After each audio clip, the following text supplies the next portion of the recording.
Hello student, स्वागत तुमचं विक्रम अकॅडमीच्या YouTube चॅनलवर. आज आपण 11th स्टँडर्डचा organisation of commerce and management हा सब्जेक्ट पाहत आहोत. फर्स्ट टॉपिक आपण चालू केलेला आहे.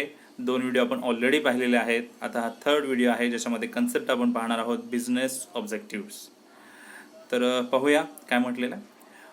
All business activities are guided by objectives. बिझनेसमध्ये होणाऱ्या सर्व ॲक्टिव्हिटीज ज्या आहेत त्यांचा काही ना काही ऑब्जेक्टिव्ह असतो.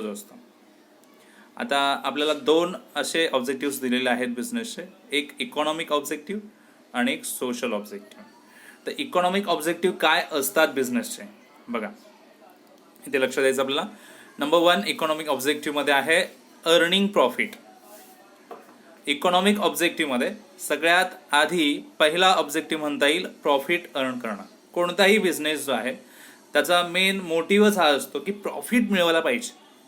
जर तिथे लॉस होत असेल कोणत्याही बिझनेसमध्ये तर तो बिझनेस अस्तित्वात राहूच शकत नाही. प्रॉफिट मिळवण्यासाठीच बिझनेस अस्तित्वात आहे. जर प्रॉफिट नाही तर बिझनेस नाही. So profit is required for survival of the business and for its growth. बिझनेसच्या अस्तित्वासाठी, बिझनेसच्या वाढीसाठी गरजेचं आहे प्रॉफिट असणं. म्हणून पहिला बिझनेसचा ऑब्जेक्टिव्ह बनतो तो म्हणजे प्रॉफिट अर्न करणं. Number 2 searching new consumers. हा दुसरा ऑब्जेक्टिव्ह आहे. बिझनेस कितीही छोटा किंवा मोठा असेल, कितीही एक्सपांड झालेला असेल, बट मॅक्झिमम त्यांचं कस्टमर्स कसे वाढवता येतील याच्यावर लक्ष असतं. बिकॉज बिझनेस त्यांच्यामुळेच, कस्टमरमुळेच मोठा होत असतो. So business organisation have to work hard to create new customers. नवीन कस्टमर्स कसे मिळू शकतील, त्याच्यामुळे बिझनेस कसा आणखीन मोठा होईल हे पाहण्याकडे त्यांचा कल असतो. म्हणून बिझनेस ऑब्जेक्टिव्हमध्ये हे दुसरं ऑब्जेक्टिव्ह येतं इकॉनॉमिक ऑब्जेक्टिव्हमध्ये, searching new customers and also to maintain the existing customers. Existing customer आहेत त्यांना तर मेंटेन करणारच, त्यांच्याकडे लक्ष देणारच, पण नवीन कस्टमर सुद्धा बनवणं गरजेचं आहे. Number 3 innovations. It is development or positive change which result into improvement in product or process of production. Innovation म्हणजे नाविन्यपूर्ण काहीतरी ठेवणं. म्हणजे एखादा प्रोडक्ट मार्केटमध्ये आहे, आपल्याकडून पोहोचवला जातोय, तर आपण कायमस्वरूपी तो तसाच नाही ठेवू शकत. त्याच्यामध्ये काही ना काही बदल करायला हवा. म्हणजे नवीन पॅकिंग आणायला हवी, त्याच्यामधला काही इन्ग्रेडियंट्स आपण बदलला, एक नवीन पद्धतीने ते कस्टमर समोर सादर केला तर ते मॅक्झिमम मार्केटमध्ये राहू शकतं आणि कन्झ्युमरच्या पसंतीला उतरू शकतं. असे तुम्ही खूप सारे प्रोडक्ट्स पाहू शकता ज्यांचे कंपनी एकच असते पण प्रोडक्टमध्ये थोडासा बदल करून ते नवीन प्रोडक्ट मार्केटमध्ये आणतात. जसं की आपण एक्झाम्पल घेऊ शकतो कोलगेटचा. साधारणपणे कोलगेट सुरुवातीला एक रेग्युलर कोलगेट अशी होती. त्याच्यानंतर त्यांनी कितीतरी बदल केले, नवीन पॅकिंग्स असणारे, नवीन त्याच्यामध्ये इन्ग्रेडियंट्स असणारे खूप साऱ्या व्हरायटीज आणल्या. म्हणजे याला म्हणता येईल डेव्हलपमेंट करण्यासाठी किंवा पॉझिटिव्ह चेंज ठेवण्यासाठी एक रिसर्च करून एक इम्प्रूव्हमेंट केली गेली, यालाच इनोव्हेशन म्हणता येईल. So it has to spend money on research and development, R&D. पण याच्यासाठी रिसर्च करावं लागतं, डेव्हलपमेंट कशी होऊ शकते हे पाहावं लागतं. सो याच्यावर खर्च असतो, खूप सारी कॉस्ट द्यावी लागते, मार्केट सर्वे करावा लागतो, टेक्नॉलॉजी कशी यूज करता येईल ते पाहावं लागतं. म्हणजे मार्केटमध्ये कन्झ्युमरची चॉईस काय आहे, टेस्ट काय आहे, कारण त्या सारख्या बदलत असतात. याच्यानुसार सर्वे होणं गरजेचं आहे आणि त्याच्यानुसारच आपण आपल्या प्रोडक्टमध्ये काही ना काही चेंज ठेवू शकतो. म्हणजे इनोव्हेशन असणं गरजेचं आहे प्रत्येक वेळेस. इनोव्हेशन असेल तरच आपल्याला कन्झ्युमरच्या आवडीप्रमाणे आपल्या प्रोडक्टमध्ये तसा बदल ठेवता येईल. Best possible use of resources हा 4th ऑब्जेक्टिव्ह आहे. रिसोर्सेस आर स्केअर्स अँड हा अल्टरनेटिव्ह यूज. जे अवेलेबल संसाधनं आहेत, रिसोर्स म्हणजे संसाधनं, अशी संसाधनं जी आहेत ती दुर्मिळ आहेत, क्वांटिटीनी कमी आहेत, बट त्यांचा पुरेपूर वापर कसा करून घेता येईल, काहीही वेस्टेज न करता पुरेपूर वापर कसा करून घेता येईल याच्याकडे कल असतो. म्हणजे best possible use of resources. They should be use to its maximum and should avoid wastage. म्हणजे मॅक्झिमम तो वापरून त्याच्यापासून प्रोडक्ट बनवायचा आहे, वेस्टेज कमी झालं पाहिजे, हा एक ऑब्जेक्टिव्ह बिझनेसने ठेवलेला असतो समोर. ऑप्टिमम यूज ऑफ रिसोर्सेस असंही आपण त्याला म्हणू शकतो. And which leads to increasing profit. आणि याच्यामुळेच प्रॉफिट वाढू शकतो. जर आपल्याकडे असणारा अवेलेबल रिसोर्स आपण मॅक्झिमम जर वापरू शकलो तर कॉस्ट आपण त्या मानाने कमी ठेवू शकतो, कॉस्ट कमी करू शकतो, आणि जर कॉस्ट कमी होते तर प्रॉफिट थोडा इन्क्रीज होऊ शकतो. तर इकॉनॉमिक ऑब्जेक्टिव्ह जे आहेत ते आहेत 4.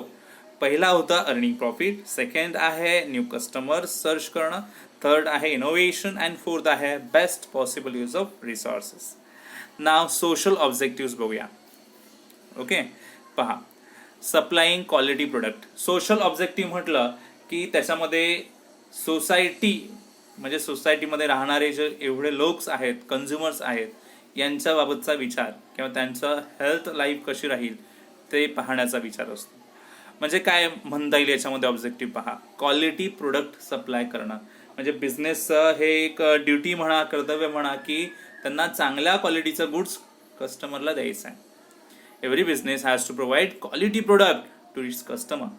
Quality means a combination of purity, safety, durability, utility. आता क्वालिटी प्रोडक्ट म्हणजे काय म्हणता येईल, तो प्रोडक्ट प्युअर असला पाहिजे, सेफ्टी मिळाली पाहिजे कन्झ्युमरला, ड्युरेबिलिटी तर असली पाहिजे प्रोडक्टची, युटिलिटी सुद्धा असायला हवी, म्हणजे युजफुलनेस असायला हवा त्याचा.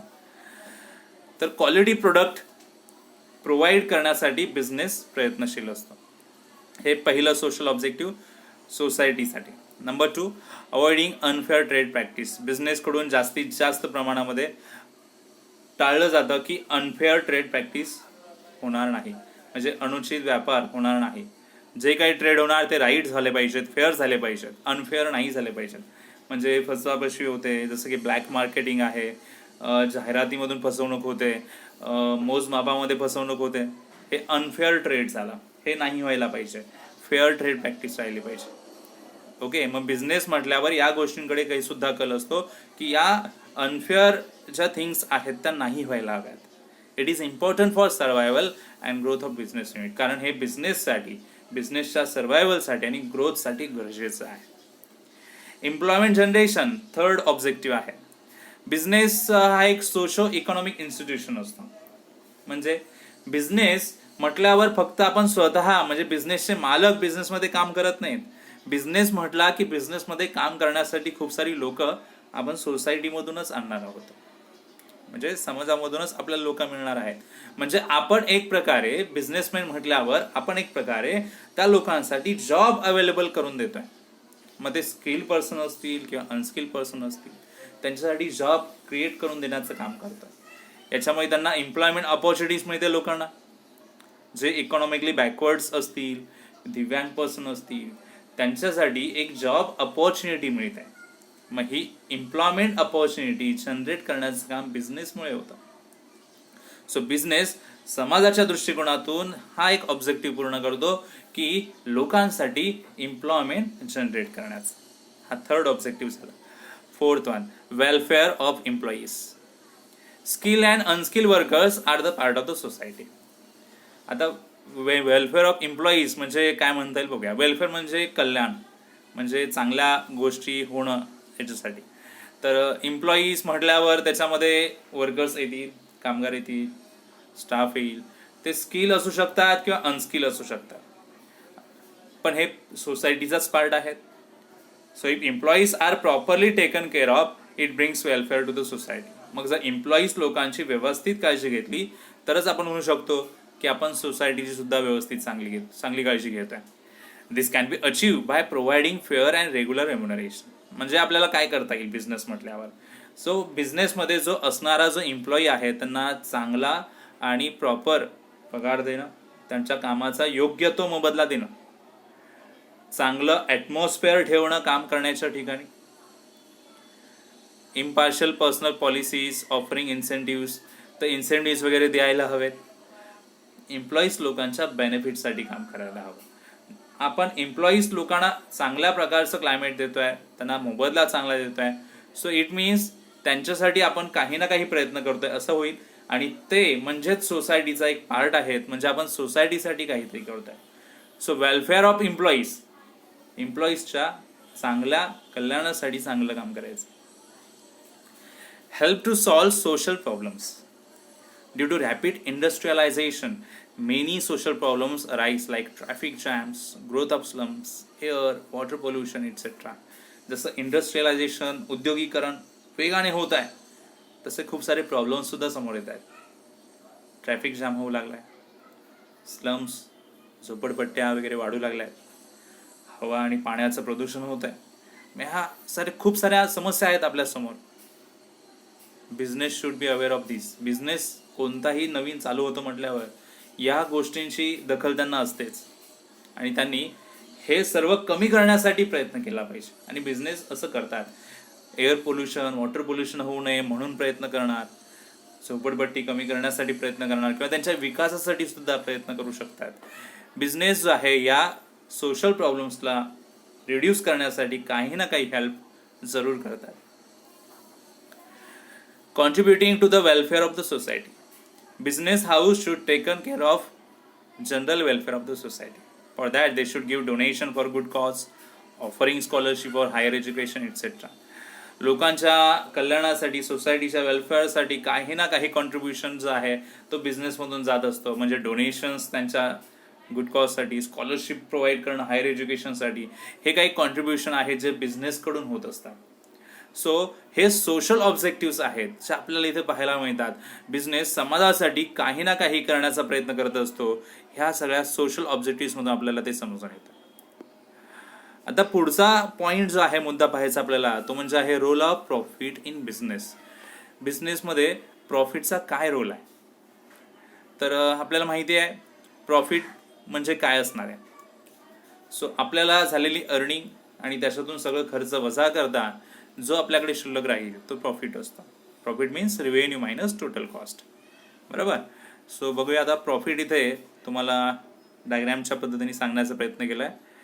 प्रॉफिटचे रोल काय आहे? Return to investors, research and development, growth and expansion, increase efficiency, means of livelihood, reputation, reward for risk and survival.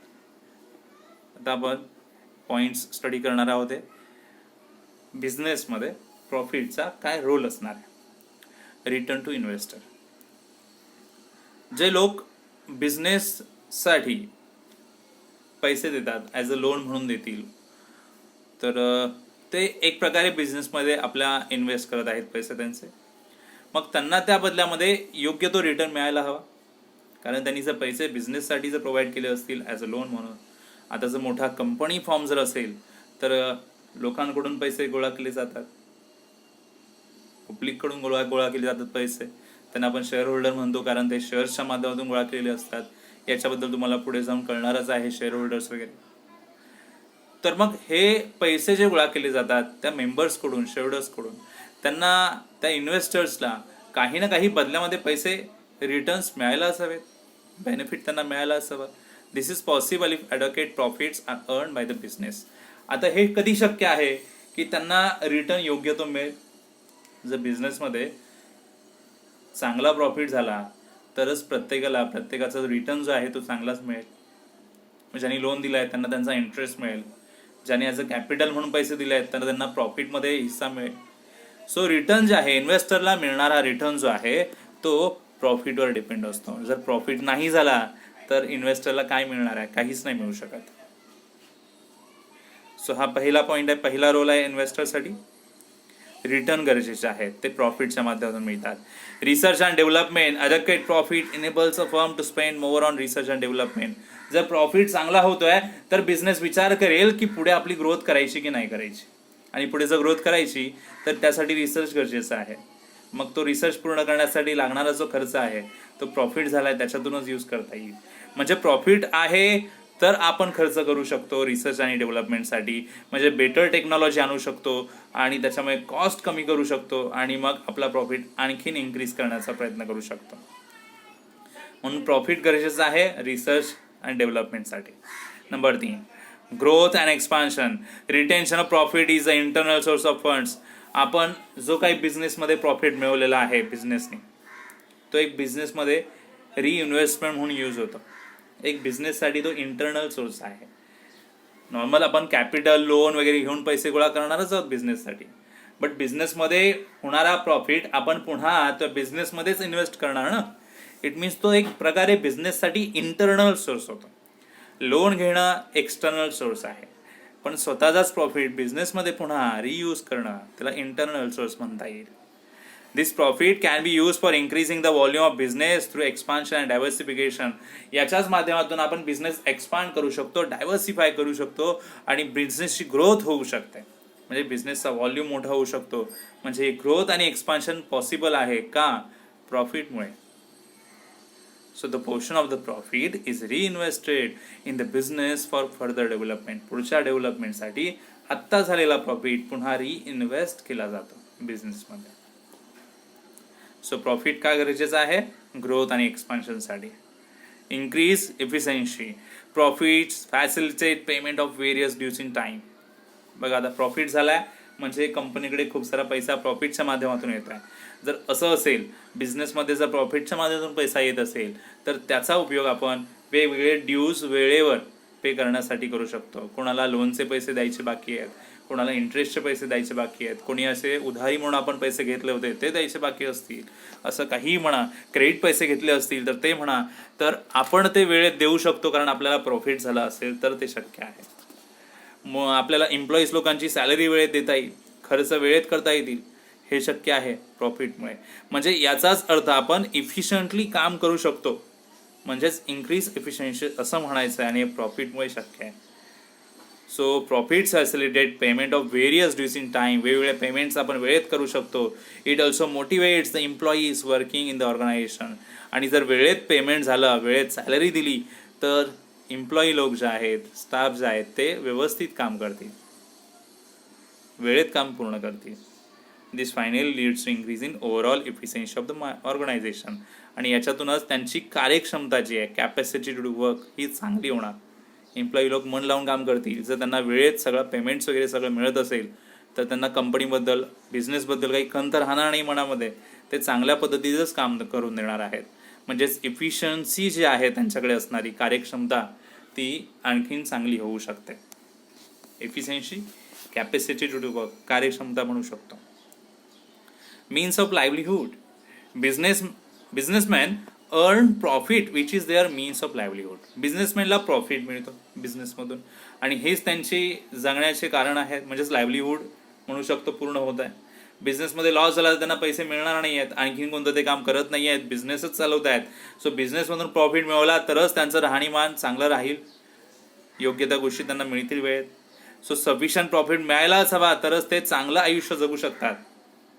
जर असं नाही झालं, प्रॉफिट नाही झाला तर त्यांचं लाईव्हलीहूड कसं असेल, राहणीमान कसं असेल, ते सॅटिस्फाय होऊ शकत नाहीत, आपल्या गरजा पूर्ण करू शकत नाही आहेत. Reward for risk. बघा रिस्क, बिझनेस म्हटल्यावर रिस्क असतेच. Profit is considered as a reward for assuming several business risk. बिझनेसमध्ये खूप सारे रिस्क असतात आणि त्या रिस्कचा एक रिवॉर्ड म्हणजे profit. Profit also serves as a protection against those risk which cannot be insured. अशा खूप साऱ्या रिस्क असतात ज्या आपण इन्शुअर करू शकत नाही, इन्शुरन्स कंपनीकडून पॉलिसीज घेऊ शकत नाही त्याच्या अगेन्स्ट. तर अशा सगळ्या रिस्कसाठी प्रॉफिट हा एक रिवॉर्ड आहे, एक प्रोटेक्शन आहे.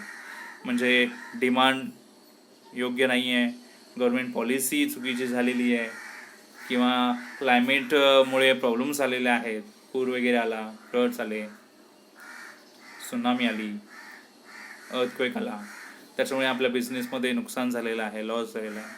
अशा खूप सारे रिस्क असतात. या रिस्क कधी पण येऊ शकतात आणि आपण त्याच्यातून वाचू शकत नाही, आपला बिझनेस वाचू शकत नाही आहे. आणि अशा वेळेस हे खूप मोठी रिस्क आहे. पण अशा रिस्क आपण असूनसुद्धा जर बिझनेस चालवतो तर आपल्याला रिवॉर्ड काय मिळाला पाहिजे? याचा बिझनेस चालवण्याचं मेन रिझन काय? तर प्रॉफिट मिळायला पाहिजे. सो ऑल रिस्क एकच रिवॉर्ड आहे, ते म्हणजे प्रॉफिट. म्हणून प्रॉफिट मिळायलाच हवा बिझनेसमध्ये. देन नेक्स्ट पॉईंट आहे, जो लास्ट पॉईंट आहे बिझनेसमध्ये प्रॉफिट का असावा याचा, तर सर्वायवल. बघा काय म्हटलेलं आहे, it helps to business to continue to exist in the market. जर प्रॉफिट चांगला होत आहे तर आपला बिझनेस कायमस्वरूपी पुढे चालेल.